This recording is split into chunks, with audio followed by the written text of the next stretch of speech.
GTV में मुजाहिर बेलवी आपको खुशामदीद कहता है। और आज कई बड़े जो हैं इसे आप कहें कि इश्यूज़, कुछ सानेहात, वाक़यात नेशनल लेवल पर, इंटरनेशनल लेवल पर, ये ट्रेन का हादसा और सानेहा आपके सामने है। कनाडा में जो वाक़या हुआ वो भी बड़ा दर्दनाक था। फिर अभी कुछ बहरिया की तरफ जाएं तो ये भी आपने देखा कि कितना सेंसिटिव इशू हो गया है। और अगर मैं देखूं तो कोरोना के एतबार से ज़रा खुशाइन खबरें आ रही हैं। कोशिश करूंगा कि इन प्रोग्रामों में सबको समेटूं। पहले तो हमारे शहर में होते थे, हम वॉक करते हुए चलते हुए 90 पहुंच जाते थे, लेकिन जब से ताला लगा है अब वहाँ तो नहीं जा सकते।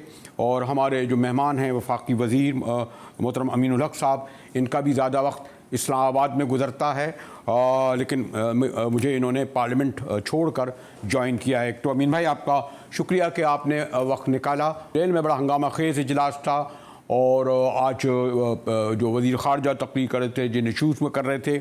और लेकिन क्या करें कि इस वक्त जो सिंध के आवाम के मसाइल हैं या सिंध के शहरी इलाक़ों के आवाम के मसाइल हैं, उन पर इसलिए गुफ्तगू करना पड़ती है कि ऐसा लगता है कि जिस हुकूमत में आप शामिल हैं वो बार बार उसने पिछले 3 साल में उसे नज़रअंदाज किया है। और जब सेनेट का इलेक्शन आता है तो आपके सब मुतालबा मान लेते हैं, आप भी चले जाते हैं। जब बजट का मौका आता है और आपकी वोट की ज़रूरत होती है फिर आपको बुला लेते हैं और यकीन दहानी कराते हैं। मैंने 3 साल में कई बार देखा कि वो यकीन दहानियाँ कराते हैं जब उन्हें ज़रूरत होती है। जब उनका काम निकल जाता है तो उनका रवैया वही होता है जिस तरह पास में नून लीग का होता था, पीपल्स पार्टी का होता था, और इस वक्त मैं तहरीक इंसाफ का देख रहा हूँ। अमीनुल हक साहब। शुक्रिया मुजाहिद बेलवी साहब, आपने एक सवाल में कई सवालात कर डाले। मैं बड़े सुकून से आपको जवाब देता हूँ। देखिए, MKM पाकिस्तान 2018 से वफाकी हुकूमत की सबसे बड़ी कोलिशन पार्टनर है।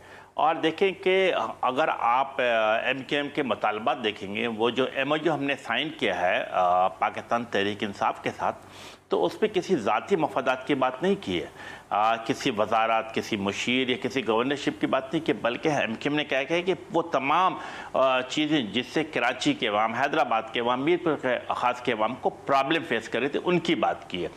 और सबसे टॉप उस पर क्या रखा था कि अर्बन डेवलपमेंट पैकेज की बात की है।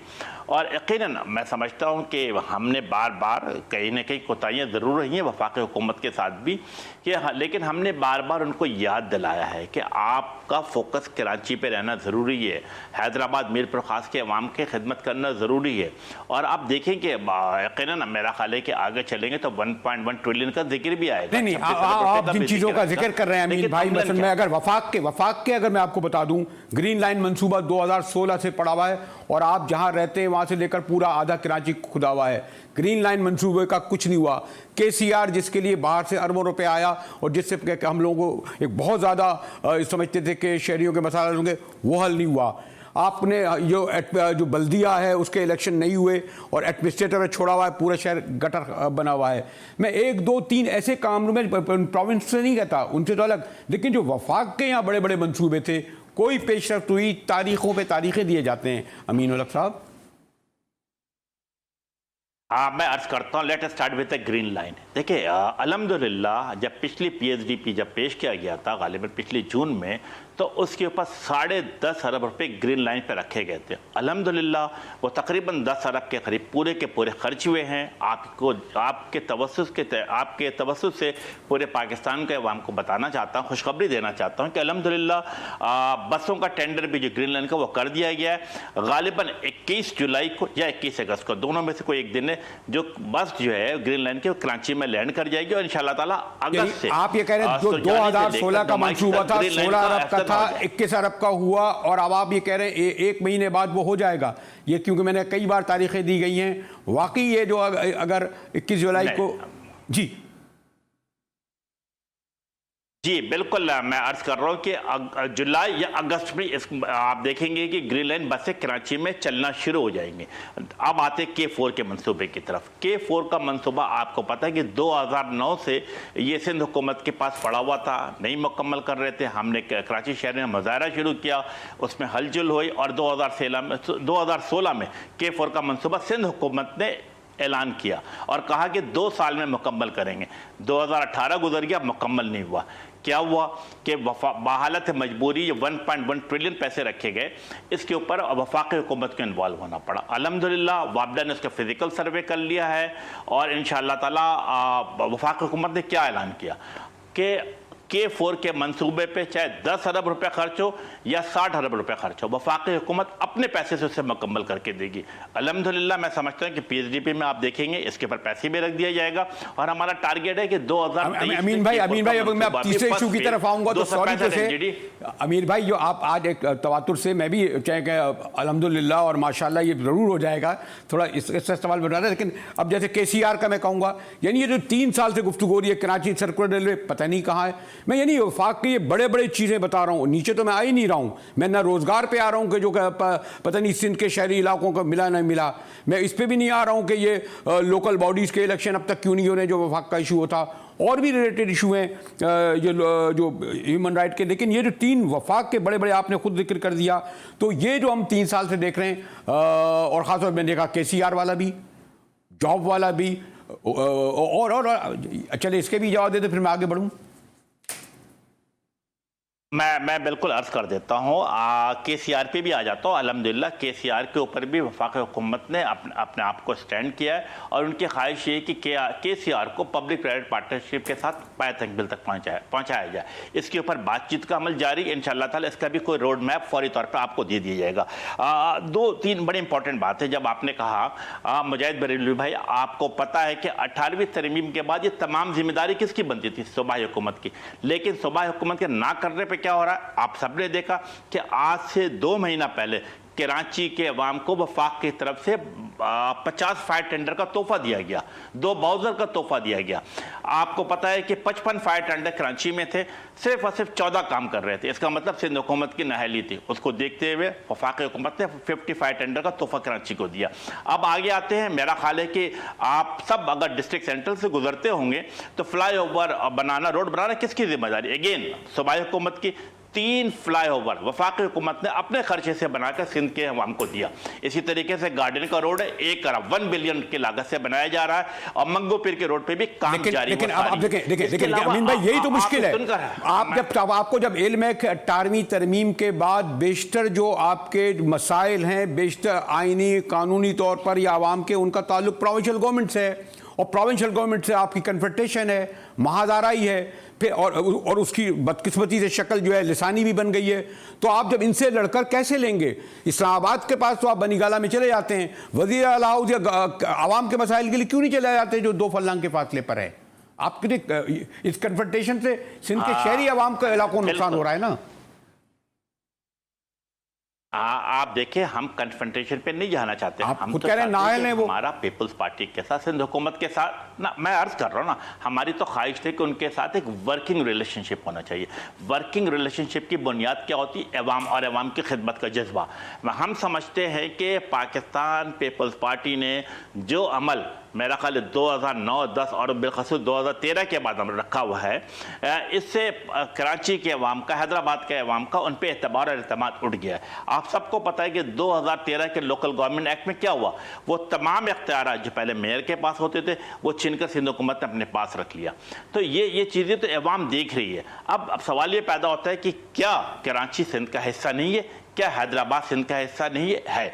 लेकिन इसके बावजूद कराची के अवाम को पानी के बूंद बूंद को तरसाया जाता है। आपने खुद मुजाहिद भाई, आप कराची में रहते हैं और आप तो बाखबर जिसे कहते हैं कि सहाफ़ी में आपका शुमार होता है। आप मुझे बताएं कि पिछले 13 साल में कितनी मरतबा जो वजीर ट्रांसपोर्ट थे, मैं उनका नाम नहीं लेता, उन्होंने कभी 10,000 बसों का, कभी 5,000 बसों का, कभी 3,000 बसों का ऐलान किया, लेकिन नतीजा जीरो। लेकिन अमीन भाई लेकिन ये भी हकीकत है, लेकिन ये भी हकीकत है कि बहरहाल अगर 3 दहाई का देखा जाए तो बल्दियात भी आपके पास बहुत अरसे रही, प्रोविंशियल गवर्नमेंट में भी आप लोगों को बहुत अहमियत हासिल रही, वफाक में भी रहा। आप लोगों ने वो डिलीवर मुस्तकिल तौर पर ऐसे काम नहीं किए जिनके समरात आने वाली नस्लें लेती। फिर अब इस वक्त वो मौका नहीं कि आपको कुछ इंटरनल मसाइल का भी सामना पड़ा, फिर लंदन भी आ गया, ये बहुत सारे मसाइल थे जिस वजह से आपकी तवज्जो उठ गई। लेकिन एक परसेप्शन ये आ गया है कि MQM सिंध के में एक महाजराई की या कन्फ्रंटेशन की सूरत इसलिए रखती है कि आवाम के बुनियादी मसाइल से हट जाए। अब जैसे आप बार बार कभी कभी कराची सूबे का नारा लगा देते हैं, आप सिंध के शहरी इलाकों के लिए एक अलग मुतालबा कर देते हैं, उसको आप कह लें कि इंतजामी ढांचे का।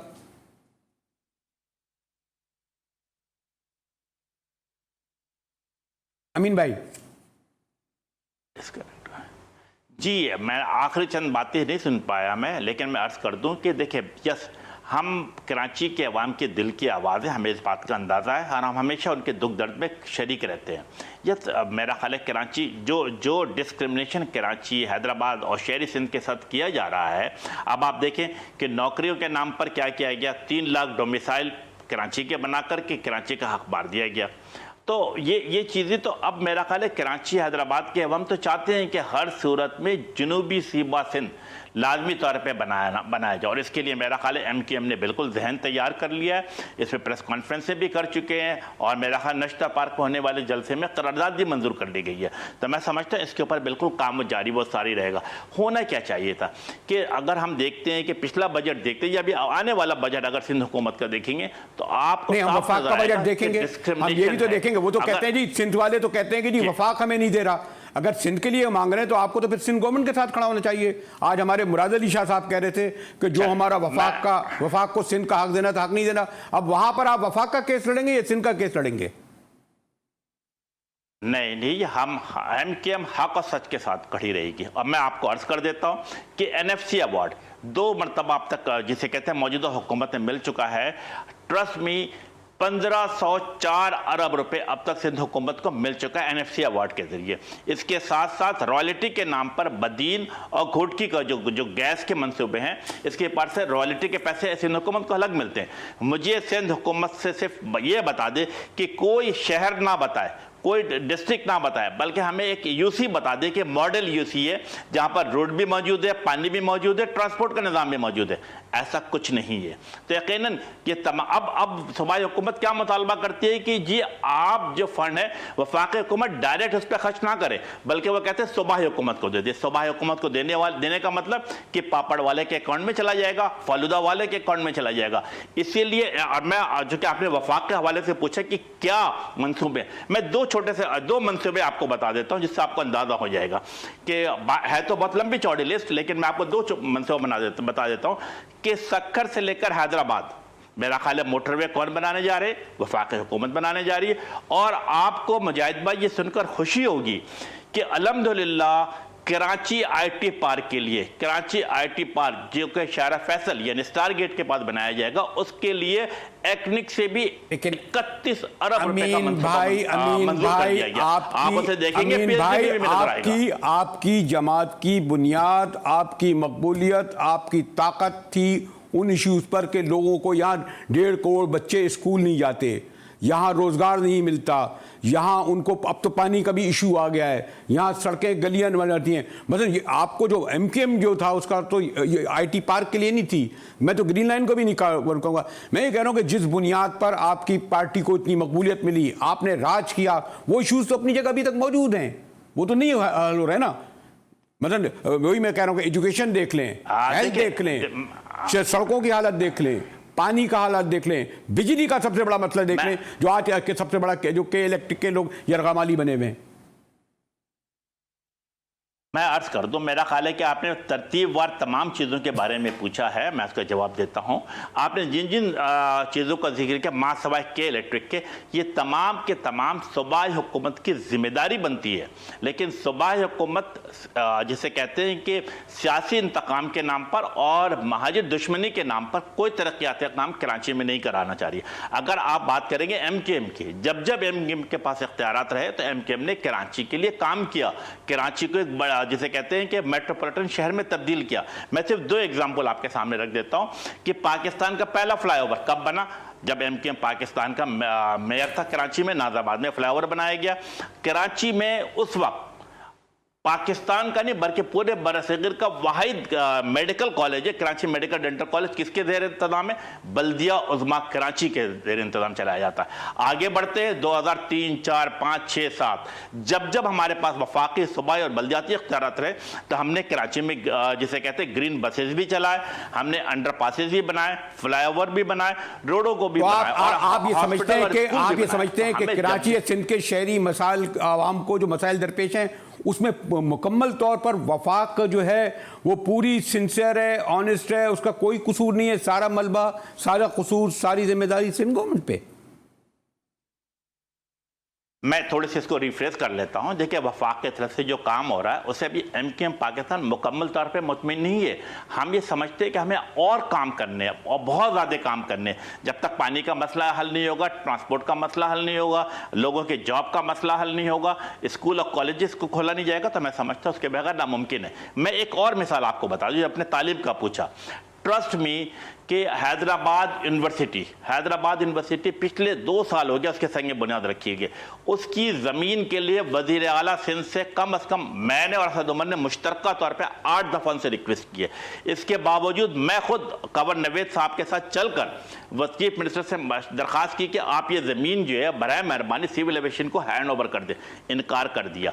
अब आज अच्छी खबर क्या थी, कल अच्छी खबर क्या थी कि असेंबली ने एक्ट पास कर दिया हैदराबाद यूनिवर्सिटी का। हमने क्या कोशिश कर रहे हैं कि प्राइवेट जमीन पे यूनिवर्सिटी बनाई जाएगी।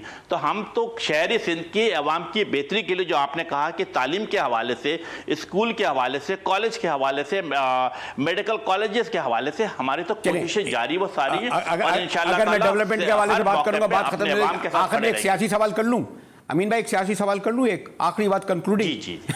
ये तो बात है, वो तो डेवलपमेंट की तरक्की। लोग ये समझते हैं कि आज सबसे बड़ा नुकसान जो सिंध के शहरी इलाकों के अवाम को हुआ उसमें आपकी तकसीम दर तकसीम थी, उसमें लंदन वाले हों, कमाल हों, फतार हों, वो ये सब मसाइल इसलिए हो रहे हैं।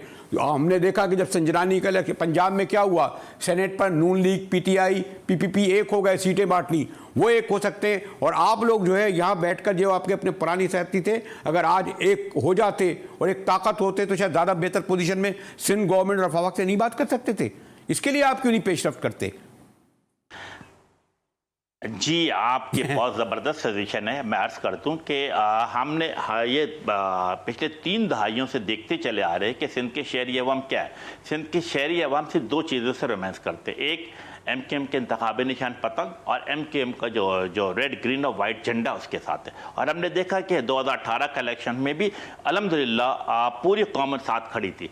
अब लेकिन आपकी बात में बिल्कुल वजन है, और मैं इसको मुख्तसर कर देता हूँ कि यस, यूनिटी ब्रिंग विक्ट्री। बिल्कुल हमें इस बारे में सोचना चाहिए, आगे बढ़ना चाहिए, और हमारे दरवाजे तमाम लोगों के लिए खुले हुए। नहीं, आप दरवाजे क्यों खुले? आप उनके दरवाजे खोल के जाएं, आप उनके पास जाए ना, दरवाजा खोल के उनका। तो आप ज्यादा अगर बड़े हैं तो आप इंतजार क्यों कर रहे हैं? नहीं, असल में देखें, सूरत हाल, सियासी सूरत हाल ऐसी होती है कि बिल्कुल अगर हमें चल के पाकिस्तान की बेहतरी के लिए, मुल्क की बेहतरी के लिए, कौम की बेहतरी के लिए अगर किसी सियासी पार्टी के पास जाना किसी होगा, नहीं, पीएसपी के पास जाना हुआ जाएंगे, शर्मिंदगी का एहसास या नदामत का एहसास नहीं होगा। पीएसपी के पास मेरा ख्याल है कि ये देखें, मैं अर्ज कर देता हूँ। देखिए, हमारे तरीक़ेकार क्या है, एमकेएम की कामयाबी का राज क्या है कि एमकेएम मशावरत करती है अपने तमाम लोगों के साथ। हमारे पास सबसे बड़ा फोरम क्या है? राब्ता कमेटी। राब्ता कमेटी जब इस तरह के फैसले करती है तो एक जनरल वर्कर इजलास भी बुलाती है, कारकुनान से मशवरा भी करती है, फिर फैसला करती है। अगर राब्ता कमेटी कोई भी ऐसा फैसला करेगी तो मेरा ख्याल है कि बिल्कुल हम हर जगह, हर दरवाजे को खटखटाने के लिए तैयार हैं।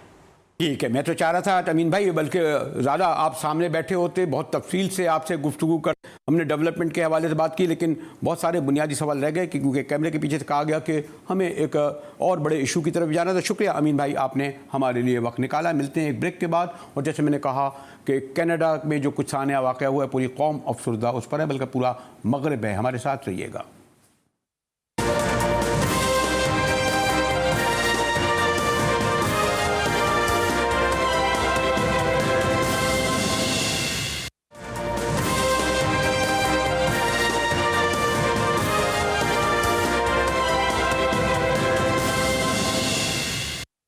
जीटीवी में मुजाहिद बिलवी आपको खुशामदीद कहता है। यकीनन कनाडा में जो वाक़या हुआ उसने कैनेडियन माशरे को तो मुतासर किया, सारी दुनिया में जहाँ जहाँ पाकिस्तानी मुसलमान हैं वो भी बड़े अफसरदा हुए कि आमतौर पर अमेरिका या ब्रिटेन वहाँ तो होता था, लेकिन कनाडा इतना पुरअमन मुल्क है, वहाँ पाकिस्तानी निजात ख़ानदान का जो महिमाना कत्ल हुआ है उसने प्राइम मिनिस्टर ने भी हमारे उसकी मरम्मत की, फॉरेन मिनिस्टर ने भी की, दफ्तर ख़ारजा में भी कनाडा हाई कमिश्नर तहरीक किया। मैं शुक्रिया अदा करता हूँ रज़ा बशीर तार साहब हमारे साथ इस वक्त मौजूद हैं, हमारे कनाडा में हाई कमिश्नर। मतीन हैदर हमारे ब्यूरो चीफ भी हमें ज्वाइन करेंगे। रज़ा साहब, ये जो वाक़या और सानिया हुआ है, मेरा भी पिछले दहाइयों में एक दो बार आना जाना हुआ है, गालिबन इस नौइयत के वाक़यात यहाँ पर शादो नादिरी होते होंगे ना तार साहब? जी जी बिल्कुल, ये बहुत और इसी वजह से बड़ी इसकी ट्रॉमेटिक डायमेंशंस हैं, क्योंकि कनाडा जो है उसमें इस किस्म के वाक़यात जिस तरह आपने फरमाया नहीं होते। और जो उनके वज़ीर आज़म साहब का रिएक्शन है जस्टिन ट्रूडो का, जिस तरीके से उन्होंने इसको कंडेम किया है और जिस तरह से एक एक्सप्रेशन ऑफ हॉरर हुआ है from across the political spectrum, conservative party की तरफ से और मतलब तमाम जो पॉलिटिकल ह्यूज़ हैं, तो ये बहुत बड़ा जी ट्रॉमेटिक वाक़या है। और क्योंकि यहाँ पे ये कोई ऐसी आम रूटीन की बात नहीं है, तो इस वजह से इसका जो धचका है वो और ज़्यादा बढ़ गया। बट तार साहब, ये एक टर्म आई है इस्लामोफोबिया, हमारे प्राइम मिनिस्टर भी है, क्या इसको यानी वसी तर टर्म है, यानी और मुल्कों में तो अप्लाई हो सकता है, क्या हम समझें कि कनाडा में भी ये इस्लामोफोबिया की लहर आई है, जिसका शिकार मसलन जिसने पुलिस ने भी एतराफ़ किया है ना कि वो लोग जो विक्टिम बने वो इसलिए कि बिकॉज दे वर मुस्लिम, तो हम इस तरह समझें तार साहब? बल्कि मैं समझना चाहता हूँ आपसे। जी जी, मैं इसमें जी ये अर्ज़ करूँगा कि हमें इसमें जनरलाइज तो नहीं करना चाहिए। ये जो वाक़या है बहुत ही कंडेमनेबल है, इट्स अ डास्टर्डली एक्ट, लेकिन ये कनाडा पे एज अ होल रिफ्लेक्ट नहीं करता। इनके माशरे में कोई ऐसी चीज़ नहीं है। The society and the body politic is essentially tolerant. अब इसमें ये है कि जो हमारे वज़ीर आज़म साहब ने बड़े से बड़े फोरम पे ये पॉइंट उठाया है, वज़ीर ख़ारजा भी इसको स्ट्रेंथन करते रहते हैं, तो ये जो इस्लामोफोबिया का फिनोमेनन है और उसके अलावा ये जो दहशतगर्दी है, पाकिस्तान का एक मौक़िफ़ रहा है शुरू से कि दहशतगर्दी का कोई मज़हब नहीं है या कोई उसकी जोग्राफियाई मोहल्ले वक़ू नहीं है। तो इस वाक़े से ये पता चलता है कि ये जो वल्नरेबिलिटी है दुनिया की टू सच आइडियोलॉजीज़ वो बहरहाल मौजूद है। और जो आप कह रहे हैं कच्चे ज़हन के जो लोग हैं, जिस तरह जो नौजवान इसमें मुलव्वस है 20 साल का, तो पता चलता है कि किस तरीके से ये जो इस किस्म के ख़यालात हैं उसमें जो है वो नौजवानों पे कैसे उसका असर डाल सकते हैं। लेकिन अगर ये तार साहब तार साहब देखें, ये तो वाक़या सानिया हो गया, लेकिन आप ये समझते हैं, अव्वल तो मेरे ख्याल में मुझे पता है कि वहाँ की सोसाइटी में बड़ा पुलिस का या इंतज़ामिया का बड़ा अहम रोल होता है, यानी जब एक वाक़या सानिया हो गया और यकीनन आपने उस ख़ानदान के साथ मैं तो नहीं समझ जो है फैमिली की ताज़ियत भी हो रही होगी, उन्हें कंपनसेट भी किया जा रहा होगा, तो हम ये उम्मीद रखें कि इस तरह के वाक़े, इस तरह के साने, इस सिलसिले में भी कुछ आपकी बात हुई है कैनेडियन गवर्नमेंट से? जी बिल्कुल, इसमें जी अभी जब ये न्यूज़ समझे जैसे रॉ न्यूज़ थी, जब ये डेवलप हो रही थी, तो हमने पहले तो अपने ज़राए से ये कंफर्म किया, क्योंकि हमें एक खबर मिली कि शायद ये जो शुहदा हैं ये पाकिस्तानी ओरिजिन के लोग हैं। तो पहले तो हमने अपने सोर्सेज से ये कंफर्म किया, बाद में फिर प्रेस में भी आना शुरू हो गया।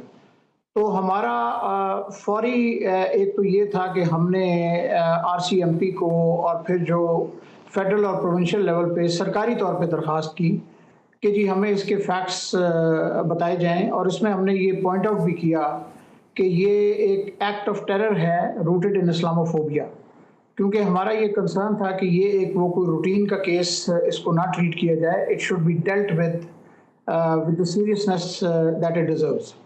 और इस सिलसिले में मैं जो वज़ीर आज़म साहब ने फरमाया उससे बढ़ के कुछ नहीं कह सकता। उन्होंने बिल्कुल हमारी कौम की और उम्मत मुस्लिमा की तर्जुमानी की है। वज़ीर ख़ारजा साहब ने भी इस चीज़ को एम्फसाइज़ किया है कि जी इसका जो ये मामला है इसको बहरहाल इसका और मज़ीद ऐसे वाक़यात का ज़ाहिर है सद्दबाब होना चाहिए। तो हमें पूरी उम्मीद है जी कि एक जी, जी। मतीन हैदर हमारे साथ है। मतीन, आज जो बशीर तारड़ साहब ने बहुत तफसील से हमें सब जो बता रहे थे और ये वाक़या बहुत कम हुआ है, ये जो आज दफ्तर ख़ारजा में कैनेडियन उनको तलब भी किया गया, उन्हें कन्वे भी किया गया, बल्कि आप खुद तारड़ साहब से भी गुफ्तगू कर सकते हैं, सवाल कर सकते हैं कि इसका जो आप समझते हैं कि जो कैनेडियन हाई कमीशन थे उनके ज़रिए हमारी वज़ारत ख़ारजा ने पूरा पैगाम ऐसा दिया है जिससे पाकिस्तानियों के जज्बात की अक्कासी हो? मतीन जी बिल्कुल बरेलवी साहब, शुक्रिया, और तारड़ साहब का भी शुक्रिया कि वो आज स्काइप के ज़रिए पहली मरतबा हमारे साथ मौजूद हैं, अगरचे के बहुत दिलखराश और अंदोनाक और अफसोसनाक वाक़या इसके ऊपर आज बड़ी मजबूती के साथ वज़ीर ख़ारजा शाह महमूद कुरैशी ने कैनेडियन हाई कमिश्नर वेंडी के साथ ये मामला उठाया और उन्हें कहा कि इस किस्म के जो वाक़यात हैं वो बिल्कुल नाकाबिले कबूल हैं और पाकिस्तानी जो कम्यूनिटी है उसकी जान और माल का तहफ़्फ़ुज़, और ख़ास तौर पर यानी निशाना ले के एक टारगेट करके कि उनकी इस्लामिक आइडेंटिटी के बायस उनको हिट किया गया। और इसके साथ साथ ये सारे तफसीली और कैनेडियन हाई कमिश्नर ने यकीन दिलाया वज़ीर ख़ारजा को कि इनके जज्बात और पाकिस्तानी कौम के जो ख़यालात और जो जज्बात हैं जो पार्लियामेंट में हैं वो कैनेडियन गवर्नमेंट तक पहुंचाए जाएंगे। इसमें अभी बात यहीं तक ख़त्म नहीं हुई, बल्कि रज़ा बशीर तारड़ साहब भी इस बात की तस्दीक करेंगे कि कल शाम पाकिस्तानी वक्त के मुताबिक कमोबेश 6 बजे पाकिस्तानी वज़ीर ख़ारजा अपने कैनेडियन हम मनसब के साथ इस मामले को एक मरतबा फिर उठाएंगे। तो हमें यकीन है कि इस मामले के ऊपर हुकूमत पाकिस्तान कतन खामोश नहीं रहेगी। वज़ीर आज़म इमरान खान का मजबूत मौक़िफ़ है इस्लामोफोबिया के हवाले से, और इस हवाले से इस्लामी दुनिया में जॉइंट एफ़र्ट्स भी की जा रही हैं। और ये नाकाबिले यकीन है कि कनाडा जैसा ऐसा कंट्री जहाँ पर इस किस्म के वाक़यात पहले नहीं होते थे इस्लामोफोबिया के, अमेरिका में तो इस किस्म के हुए हैं, यूरोप में इस किस्म के हुए हैं, तो हमारे आला हुकाम इसके ऊपर भी तज्जिया कर रहे हैं, सर जोड़े बैठे हुए हैं। मतीन अगर आप याद दें तो मैं बावजूद इसके कि पाकिस्तानी कम्युनिटी अक्रॉस मतीन अगर आप याद दें तो मैं तारड़ साहब के साथ, और वो ना सिर्फ कनाडा की तामीर और तरक्की में अपना किरदार अदा कर रहे हैं बल्कि पाकिस्तान में भी एक माकूल ज़र मुबादला भिजवाते हैं। तो इस हवाले से बड़ी तफसील से बातचीत हुई कैनेडियन हाई कमिश्नर और वज़ीर ख़ारजा के दरमियान।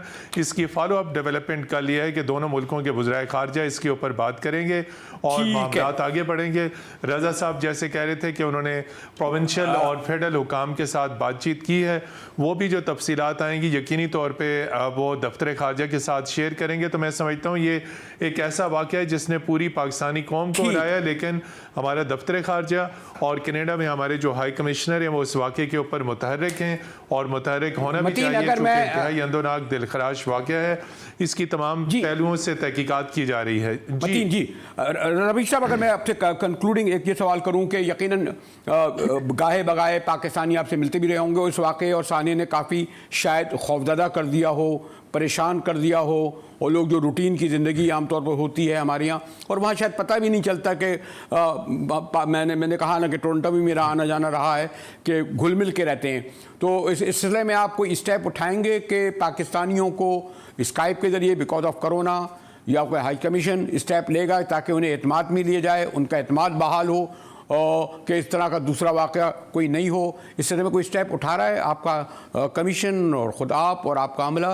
रज़ा साहब जी, मुजाहिद साहब, मैं ये अर्ज़ करूँगा कि जो हमारा एक कांस्टेंट ऑब्वियसली एंडेवर है, आप जानते हैं कि वज़ीर आज़म साहब की बहुत ही डायस्पोरा फ्रेंडली विज़न है, वज़ीर ख़ारजा भी इसको स्ट्रेंथन करते रहते हैं। तो हम कम्युनिटी के साथ बिल्कुल इन टच रहते हैं और मुख्तलिफ मीन से जो भी हमारी कनेक्टिविटी एट आवर डिस्पोजल है, तो उनको जी हम इस सिलसिले में अपडेट भी कर रहे हैं, उनको फॉर्मल इनफॉर्मल मीन से। एक तो ये हमारी कोशिश है कि इसको इस वाक़े की वजह से कोई इश्तियाल अंगेज़ किस्म का रिएक्शन ना हो, इसको जो है वो किसी किस्म के लोगों के जज्बात मुश्तल ना हों। साथ साथ जो खौफ व हिरास है, तो बहरहाल हमें पूरी उम्मीद है जी, हमें कॉन्फिडेंस है जो कैनेडियन सिस्टम है इसकी एफिकेसी में, इनका बड़ा अच्छा लॉ एनफोर्समेंट का सिस्टम है और जिस तरीके से इन्होंने रिस्पॉन्ड किया है, हमें उम्मीद है कि ये पूरी कोशिश करेंगे कि इस तरह के वाक़यात ना हों। लेकिन बहरहाल अल्टीमेट प्रोटेक्शन ऐसे वाक़यात के ख़िलाफ़ जो है वो है changing of hearts and minds.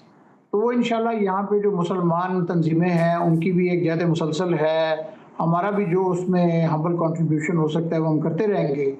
तो इंशाल्लाह उम्मीद है कि ये वाक़यात नहीं होंगे, लेकिन मैं तार साहब आपका एक तो इसलिए शुक्रिया अदा करूंगा कि आमतौर पर हमारे पाकिस्तानियों को वहाँ जब उस मुल्कों में ये शिकायत रहती है कि जी हाई कमिश्नर के लोग नहीं मिलते नहीं है, लेकिन ये देखिए मैंने आपसे रब्ता किया और मैं तो कराची से आपसे गुफ्तगू कर रहा हूँ और यकीनन आप इस साने और वाक़े में जो एक रिएक्शन रद्द-ए-अमल कनाडा में आया है उनका पूरा इजाला करने की कोशिश करेंगे और मैं शुक्रिया आपका अदा करता हूँ कि आपने हमारे लिए वक्त निकाला।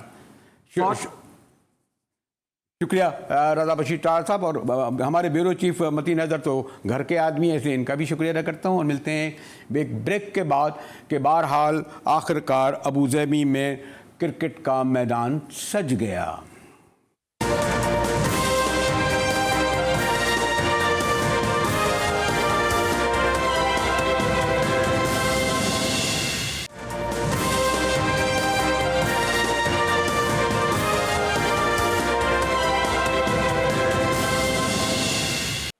जी हाँ, तो कल से क्रिकेट के शायकीन न सिर्फ पाकिस्तान बल्कि जहाँ जहाँ हमारी पाकिस्तानी कौम है, बल्कि ये तो इंटरनेशनल अगर ही देखें तो सारों की नज़रें अब अबू ज़बी पर होंगी।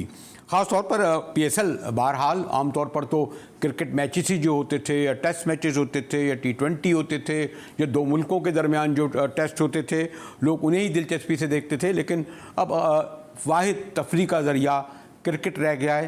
एक तो आसान के क्लिप करें और टीवी के सामने गो के आमतौर पर हर एक की ख्वाहिश होती है कि वो स्टेडियम में जाकर देखे, लेकिन आपको इल्म है कि कोरोना के सबब तो नहीं देख सकते। लेकिन जिस पैमाने पर PSL अब हो रहा है और ख़ास तौर पर हालिया दिनों में जिस कंट्रोवर्सी का ये शिकार रहा, जिस तनाज़े का ये शिकार रहा, उसके बाद कुछ लोगों को तो ये ख्याल था कि या तो ये मुलतवी होने जा रहा है, हो ही नहीं सकेगा, करोड़ों नहीं अरबों का नुकसान बताया जा रहा था। लेकिन एट लास्ट जैसे मैंने कहा कि इसका क्रेडिट बहरहाल पाकिस्तान क्रिकेट बोर्ड को देना चाहिए कि उन्होंने खुश उसलूबी से ये मामला तय किया। इसमें शामिल जो फ्रेंचाइज थे उन्हें भी मुतमईन किया और सबसे बढ़कर ये कि आपको इल्म है कि कोरोना के सब खलीजी ममालिक में तमाम टीमों का आना, खिलाड़ियों का आना, उनमें भी अफ्रीका का आना ये बड़ा मसला था। हमारे साथ जो अब PSL के आइंदा जो प्रोग्राम होंगे उस हवाले से उसको होस्ट किया करेंगे अली सलमान साथ हैं। जी अली सलमान, तो आप तो यही समझ रहे थे कि शायद वो नौबत ना आए कि आप जो है वो PSL को लाइव कर सकें? सलमान जी बहुत बहुत शुक्रिया बरेलवी साहब मुझे प्रोग्राम में शामिल करने के लिए। और बिल्कुल ऐसे ही हालात थे क्योंकि जिस तरह से पाकिस्तान क्रिकेट बोर्ड कोशिशें कर रहा था, फिर मुख्तलिफ किस्म के मसाइल सामने आ रहे थे और कभी जो था ब्रॉडकास्टर को वीज़ा के मसाइल आ रहे थे, फिर प्लेयर्स को वीज़े के मसाइल आ रहे थे, तो उससे बिल्कुल एक इम्कान ऐसे ही पैदा होता नजर आ रहा था कि शायद ये PSL मुमकिन ना हो सके। लेकिन बहरहाल अब ये PSL हो जरूर रहा है, मुश्किलात से हो रहा है, मौसम में बहुत शिद्दत है, गर्मी की बहुत शिद्दत है, तो काफी मसाइल है, लेकिन बहरहाल ये एक अच्छी चीज है कि पाकिस्तान के। अच्छा, आपके ख्याल में अली सलमान जो इसका बहुत ही जो नेगेटिव पहलू सामने आया उसमें खिलाड़ी बड़े दरबदर हुए, कोई पता नहीं बहरीन में पड़ा रहा, बेचारा सरफराज है एक हफ्ते यहाँ इस होटल में ख्वार होके एयरपोर्ट गया, फिर इधर गया, कोई बहरीन रहा, तो ये इतनी मिसमैनेजमेंट हुई है, तो क्या इसको हैंडल नहीं किया सकता था? यानी उससे मैंने ये कहा कि जो PSL की जो शोहरत के बजाय उसकी बदनामी ज़्यादा हो गई कि हम जी बिल्कुल आपने दुरुस्त फरमाया, क्योंकि ये पाकिस्तान का ब्रांड है और जब नाअहल लोग देखें पाकिस्तान सुपर लीग को जो ऑर्गेनाइज कराने के लिए कि जिन लोगों को अपॉइंट किया गया है, ये सब जो है ये पाकिस्तान की जो ग्रास रूट क्रिकेट है या डोमेस्टिक क्रिकेट है इससे बिल्कुल ही नाबलद है। इनको इन्होंने शायद ही कभी जिंदगी में कोई क्लब का भी टूर्नामेंट ऑर्गेनाइज किया होगा कि जिन लोगों को PSL की जिम्मेदारियां दी गई हैं। और फिर जब क्रेडिट लेने की बात आती है तो ये सब आगे बढ़ के जो है वो अली सलमान, मेरा ख्याल ये है कि कल आपके साथ जो है जब PSL का आगाज़ होगा तो शरीक होंगे, और यकीनन जैसे मैंने कहा कि क्रिकेट पाकिस्तानियों के ब्लड में है और ये वाहिद तफरी का मौका है जो अब हमें कोरोना के दिनों में मिलेगा। GTV से इसके साथ ही मुजाहिद बेलवी को इजाज़त दीजिए।